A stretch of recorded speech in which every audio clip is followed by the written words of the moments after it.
Hello, it's Mr. Drake, back with another story for you this week. And boy, there's a lot of things going on right now in our country. And in many ways, maybe we need a good story. And as I was thinking about the stories, last week There Was an Old Lady Who Swallowed a Fly. We've done a book about Michael Jordan and his dreams. Done a few silly ones by Robert Munch, including Andrew's Loose Tooth. And even done some pretty serious one, thanking teachers and the people that mean a lot to us. Thank you, Mr. Falker.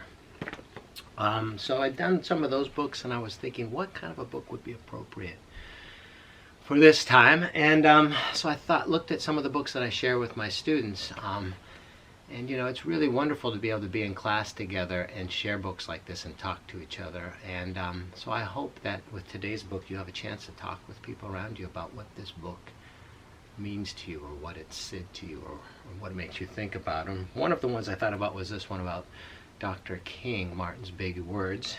I thought about doing this one, but decided against it. Another good one I've done with my class is the story of Ruby Bridges, a little black girl who started going to school in a segregated school and became the first black girl to go there. Another one which has some really beautiful illustrations by Kadir Nelson is Henry's Freedom Box, about back in the time of slavery. But I chose instead this book called Granddaddy's Gift. And it's a book that's written by Margaret King Mitchell and illustrated by Larry Johnson. And it's a book that takes place probably, doesn't say specifically, but I'm guessing about 60 years ago, shortly after the Civil Rights Act was passed, and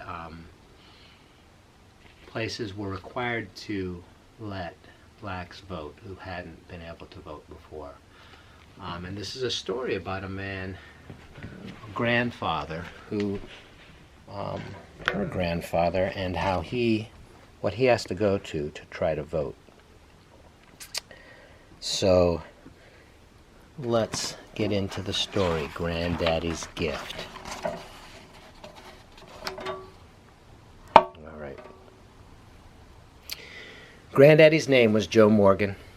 I followed my granddaddy everywhere, so people called me Little Joe, but Granddaddy called me Daughter. I grew up on a farm in Mississippi with Grandmama and Granddaddy. Most people at the time didn't have much. Granddaddy owned his own land. He raised cows, pigs, and horses. He grew cotton, corn, and cucumbers.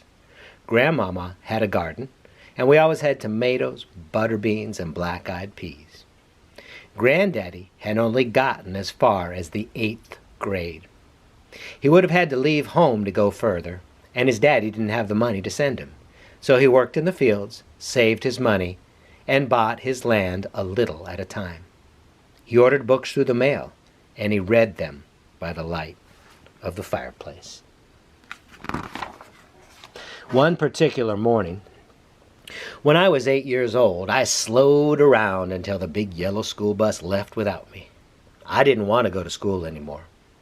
It had rained for several days, and this was the first time it was dry enough for Granddaddy to plow the fields. Well, he must have had X-ray eyes, because as soon as the bus pulled away, he stopped the tractor and came into the house. "Daughter, get your books together," he said. We got into the black truck and rode the 30 miles to school. On the way, we rode past a cotton field full of workers. Some of them were my age. I asked why I had to go to school.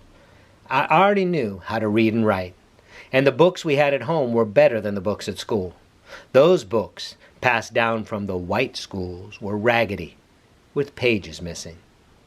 "Daughter," Granddaddy said sadly, "I know they're not teaching you everything they should, but you have to go to school. I want you to learn as much as you can, so when you grow up, you can choose what you want to do." I didn't have that choice.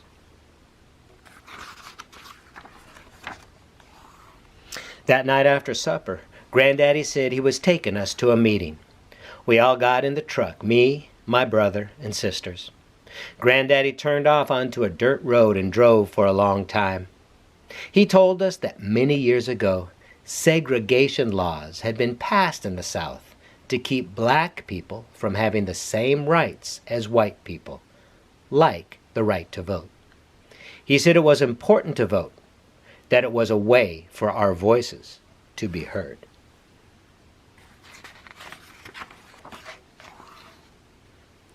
When we finally arrived at church, the parking lot was full, and cars were lined up on both sides of the road. We found a place to stand in the back of the church. A lawyer, Mr. James Marshall, was asking for volunteers.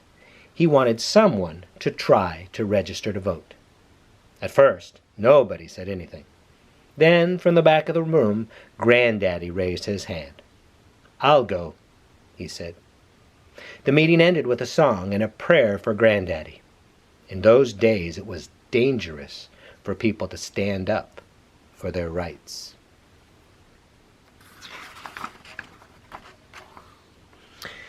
The next day, Granddaddy rode into town and parked his truck in front of the courthouse. He walked like he was going somewhere, the way he always did. As usual, I was right behind him.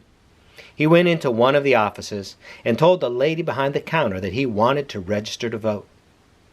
The lady went into the back room and came back with a man. "Well now, Joe," the man said, "you see, there is this test you have to take on the Mississippi Constitution.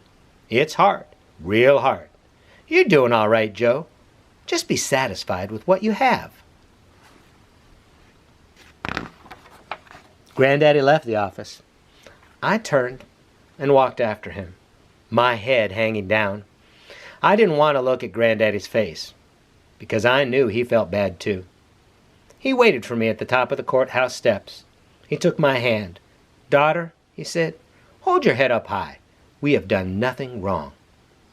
Granddaddy told me there was something important to strive for, in addition to the good things we had. There were some things that made a person feel good inside, like having the rights we were all entitled to as citizens of these United States. I didn't understand everything then, but I lifted my head. The sun was shining. Later that week, Mr. James Marshall came by the house. He told Granddaddy that his name was in the newspaper. In those days, the names of black people who tried to register to vote were printed in the newspaper. Word had gotten out that Granddaddy was going to take the test. Not everybody agreed with what Granddaddy was doing, I discovered, and from then on the co-op store in town wouldn't let Granddaddy buy feed for his cows and seeds for planting. People didn't want their children to play with me. At recess, I stood alone under a shade tree and watched my used-to-be friends play jump rope and tag and hopscotch. Now I really didn't want to go to school. We started going by Mr. Marshall's house whenever we went to town. Mr. Marshall would go over the Constitution with Granddaddy and ask him questions. I was supposed to be doing my homework, but I was listening too. I answered the questions right along with Granddaddy. On the day that Granddaddy went to the courthouse with Mr. Marshall to take the test, a big crowd gathered outside. People started shouting and calling Granddaddy bad names. Granddaddy had on a Sunday suit. Somebody pulled the coat and tore it. The police met Granddaddy and Mr. Marshall at the door of the courthouse. They asked Granddaddy why he was trying to cause trouble. He told them he was just trying to register to vote. In the back room of the courthouse, he answered all 22 questions. Granddaddy passed the test. But he and Mr. Marshall had to leave through the back door of the courthouse. The news spread quickly that Granddaddy was now a registered voter. That night we all got in the truck and headed to the church. There was going to be a big celebration. As we drove up, we could see bright orange flames shooting up against the dark sky.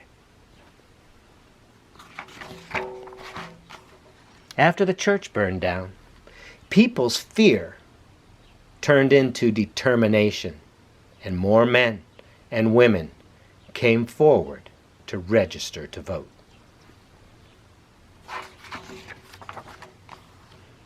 I understood why Granddaddy had wanted me to go to school. I never skipped school again, even if we did have raggedy books. On my 18th birthday, when I went to register to vote, Granddaddy came with me. I didn't have to take a test on the Constitution. I just had to fill out a card with my name, address, and date of birth. Now I could vote and make my own voice heard. Granddaddy had taught me to stand up for things, even if I was scared, and always to be proud. His gift never left me. At the top of the courthouse steps, Granddaddy took my hand. We had come a long way. We still had a long way to go. And that's the end of the story that I'm sharing with you today, Granddaddy's Gift. And like a good story, it gives us something to think about. This story talks about the way things were in this country and how some things changed. It also ends with that sentence, we had come a long way. We still had a long way to go. I'm going to leave you with that, and I hope you get a chance to talk a little bit about this story, where we've been and where we still have to go. Thank you for listening to Granddaddy's Gift.